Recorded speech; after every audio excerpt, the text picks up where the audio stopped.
The Toronto Raptors finally won their first game of the season to put them at a 1-3 record, but they did so without Pascal Siakam, who did not play at all due to disciplinary reasons. So we'll break down what went right in the game, what went wrong in the game, and if Nick Nurse made the right call in benching the star of the Toronto Raptors. Let's get into it. Welcome to the Raptors Roundup on Amateur Hour Sports. This is the segment on the channel where we break down the Raptors action from the night before. We give a brief overview of what happened in the game. We go through a brief synopsis of what happened and what transpired throughout that game. And then we move on to the takeaways of that game that we can use to build on for the future. If it is your first time here with me today and you like what you see, you want more of myself talking about the Toronto Raptors in videos just like this, make sure you hit that subscribe button down below, show your support, and join the movement of the channel. Happy New Year's to everybody watching today. You know, we spent our New Year's Eve, or a lot of it, watching the Toronto Raptors not play very well against the New York Knicks, but fortunately it was the New York Knicks, and the Raptors eventually get it done, winning 183. They close well and have a really good fourth quarter, and that is why they win comfortably in the end. But as we mentioned in the intro, Pascal Siakam did not feature at all in this game. In fact, didn't even suit up due to disciplinary reasons. And this comes off the back of the loss to the Philadelphia 76ers, in which Pascal Siakam gets 5 fouls in the last 7 minutes of the fourth quarter, resulting in him fouling out of the game. And with about 30 seconds left in that game, Pascal Siakam, in his frustration of only registering 2 fourth quarter points and getting those 5 fouls, walks off the court early while the game is still going on, and is by no means is that game over at that point.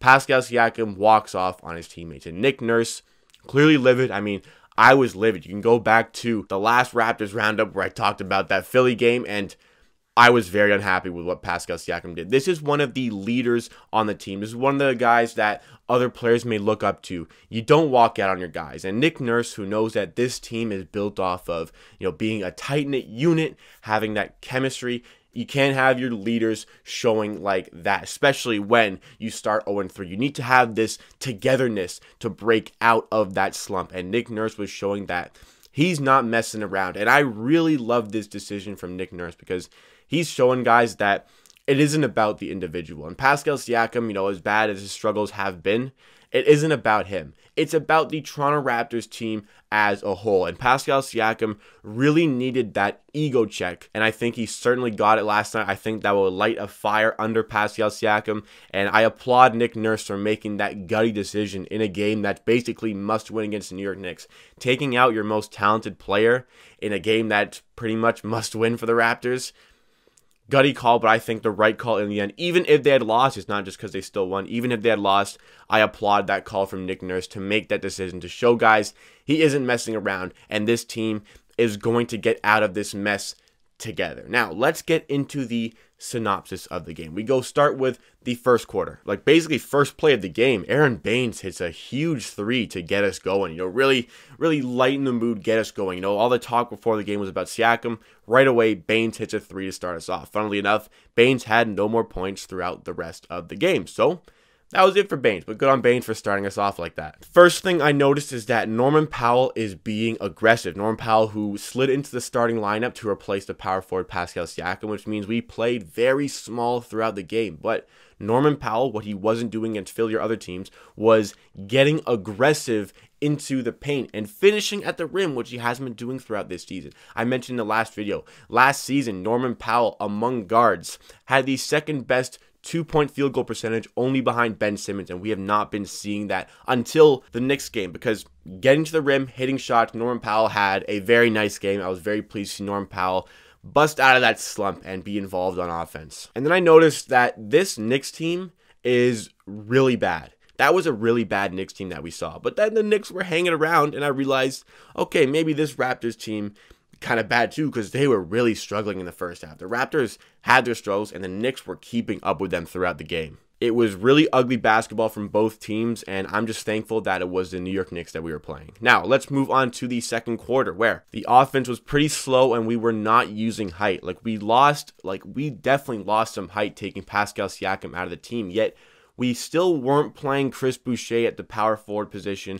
Alex Len wasn't getting minutes. Like, this was a very small Raptors team that we were seeing, and they were getting bullied on the paint. And the Raptors team, when they're playing small ball, really have to rely on hitting their shots, and they weren't doing that. The shots were not falling down again. This was a very frustrating first half for the Raptors. But when Boucher was at center, he was doing a decent job at getting offensive rebounds despite being outmatched by, this elite rebounder and shot blocker, Mitchell Robinson, but Boucher still held his own in some regard. Norman Powell cooled off a bit and started making some sloppy mistakes. I mean, there was a few people who made some sloppy mistakes on turnovers, but Norman Powell in particular had a couple. Like one, a pass came right beside his chest and he stuck his hand out and just knocked it to the other team. Like, wasn't looking at the ball when he was trying to catch it, lost his handles and gave it away to the other team. And there's one drive to the rim and tried a behind the back pass that he just kind of threw out of bounds. That was a very annoying one to watch. The Raptors struggled to create opportunities to hit good shots, and when they did create those opportunities, those shots were not falling down. And it was very clear that there is no discernible playmaker for the Toronto Raptors when Kyle Lowry is not on the floor. And as much as I love Fred VanVleet, I don't think Fred VanVleet is a guy who can really be that playmaker for an entire unit. Like, when Kyle Lowry's off the floor, the Raptors have definitely been struggling over the course of this season. And I think that, we have that playmaker in Malachi Flynn sitting on the bench, and I think he needs to get some minutes in that second unit to run that second unit and be that playmaker. And I think Fred VanVleet would profit very much. He would profit very heavily from having a playmaker on the court, letting Fred VanVleet be the shooting guard. Now, I know size is going to be a problem when Fred VanVleet and Malachi Flynn are on the floor together, but Fred VanVleet can guard above his size, and Malachi Flynn has shown that he is a very good defender, so I think he'd be able to hold his own. I just like to see that attempted at some point. But we never saw it, and the Raptors started to struggle. The Knicks went on a 7-0 run, and the Raptors missed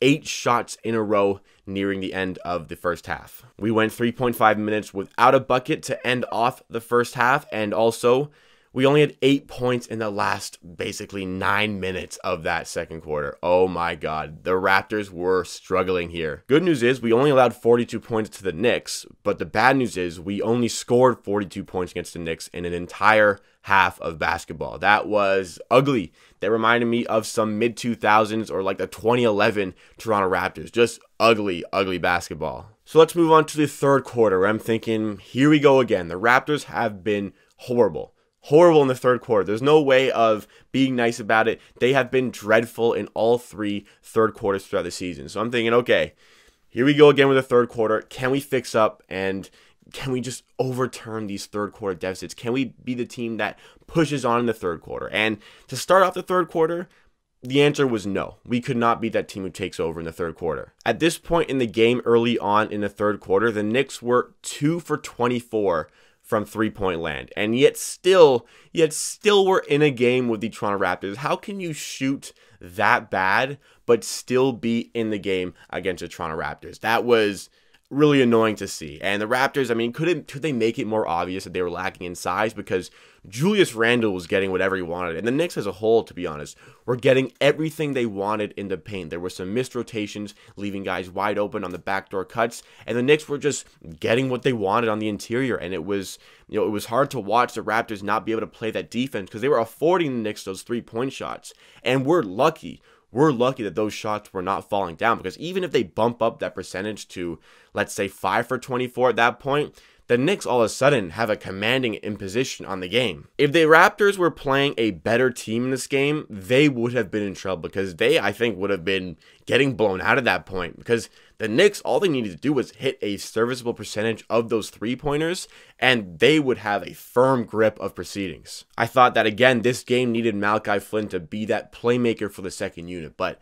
we never saw him touch the floor still. Then finally, we inject some size in Alex Len, and Alex Len, my God, 3 for 3 from three-point land. Alex Len came in and was a huge spark, a huge reason in the momentum shift that gave us the ability to eventually win by the comfortable 17 points. And then, oh my goodness, for the first time this season, Chris Boucher played at power forward with another big on the floor. And in that period, the Raptors went on a decent little run. I think this was the time that they went up 71-64 in the game off the back of Alex Len shooting from the corners, and Alex Len spreading the floor gave Chris Boucher more space on the interior, gave other guys more space on the interior. It was great to see the way the Raptors used Alex Len, and it was great to see the big man, the 7-footer, knocking down his threes. And off the back of that, again, we ended off the third quarter 71-64. So we go into the fourth quarter where it's closing time, and the Raptors have been in this position before, and they have not been able to close their game. So will they be able to do it against the lowly Knicks? Eventually we found out, yes,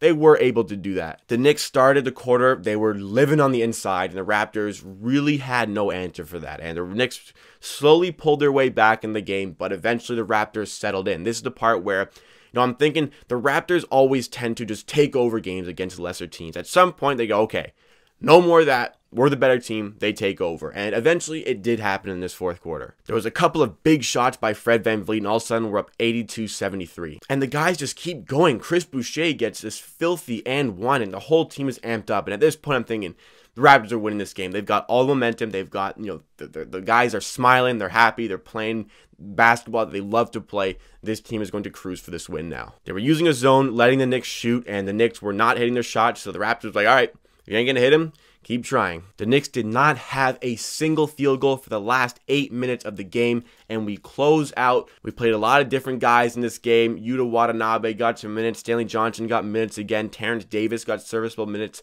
finally. This Raptors team closed out the game with some good defense, and they eventually win 100-83. Fred and Norm really bounced back in this game, put on good performances. Fred had 25 points, Norm had 17, I believe. Kyle Lowry also, another great game from him, 20 points in the game. Kyle Lowry is the guy we just rely on game in, game out, and was really pleased to see that. So to just round up that fourth quarter, I don't want this to turn into, okay, we played well without Siakam in the team, let's bench him again. Let's not play him again. I don't know if anybody's going to say that, but I don't want to hear it. Don't want to hear, okay, this team clearly is better without Pascal Siakam in the lineup. That's not the case. Maybe over a bigger sample size of games, maybe we can make the decision, but at this point, absolutely not. This team is better with Pascal Siakam on the floor. In the next game, he's going to be back in his starting position, and he's going to have that fire lit under him from Nick Nurse. I think he's going to be even better in that game against the Pelicans. So let's go through the 3 takeaways of the game to round off the video. The first key takeaway is that Nick Nurse is not messing around. Nick Nurse means absolute business this season, and clearly frustrated and unhappy with that 0-3 start, was still willing to bench his most talented player for disciplinary reasons. If he is not going to be a part of this unit, a part of this team, then he can just sit out and watch from the side. There is no better way of reaching a player on a personal level than affecting their playtime. That is the only thing, or the biggest thing, that speaks to a player. Pascal Siakam got an ego check. He got a reality check when Nick Nurse benched him. Props to Nick Nurse for making that call. The second takeaway is that size is still a bit of a problem, and I think that Alex Len has shown that he probably deserves a little bit of minutes in a game because he offers something different than other players, and I was pretty happy with what I saw from Alex Len. I mean, those 3 threes, the huge momentum boost to finish off the game for the Toronto Raptors. And I also would really like to see more of Chris Boucher playing at the power forward position, but I'm still ecstatic that we at least saw it at some point in that Knicks game. Even if it was brief, I'm still very happy we saw it, but size clearly is a bit of a problem on the interior. The Knicks, who play some ugly early 2000s style basketball in the mid-range, living off Julius Randle, the Raptors had no answer for that, and I think better teams would have capitalized on the Raptors' deficiencies yesterday, but because it was the Knicks, the Raptors were still able to overcome. The third takeaway is that these cold pockets, these cold stretches, really hurt us, and it happened again. It's happened in all 4 games. In this game, it happened to end off the first half, to end off the second quarter, and it's clear that the second unit, who often finds themselves in these struggles, needs a playmaker, and I don't think Fred VanVleet is that playmaker. I think that Fred VanVleet is a born shooting guard, being played at point guard because of his size, and obviously, Fred VanVleet is undersized. Can he really handle a shooting guard position?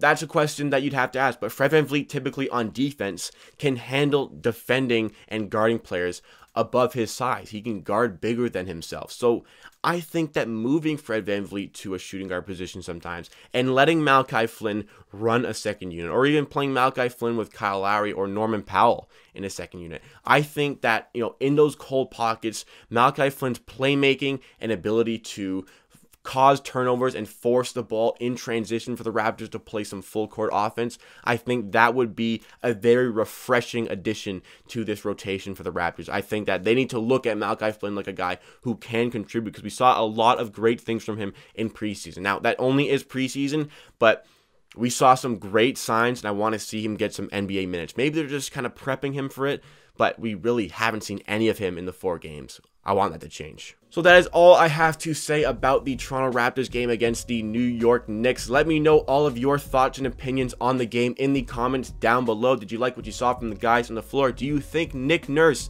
made the right call in benching Pascal Siakam? I certainly think so, and I think that Pascal Siakam will be right back in the starting lineup for the next game against the New Orleans Pelicans. But that wraps it up for me for today. Thank you so much for watching. If you are still here, please like the video if you like, and subscribe to Amateur Sports for more content just like this. Thank you so much for all the support that has been coming in very recently. I promise you, in the new year, there are a lot of bigger things coming on the channel. I couldn't imagine when I started making proper videos in April that the channel would grow to such a degree at this point. Just, I'm very grateful to end off 2020 with this great community that we have slowly built up, and it's only getting bigger. I'm very excited to see what we can all achieve together on the Amateur Hour Sports channel over the course of 2021. Thank you so much for being a part of this. Thank you so much for being a part of the movement of the channel. It honestly means the world to me. At the end of the day, I believe what I say. If you disagree, that is okay. We'll see you again next time for another video.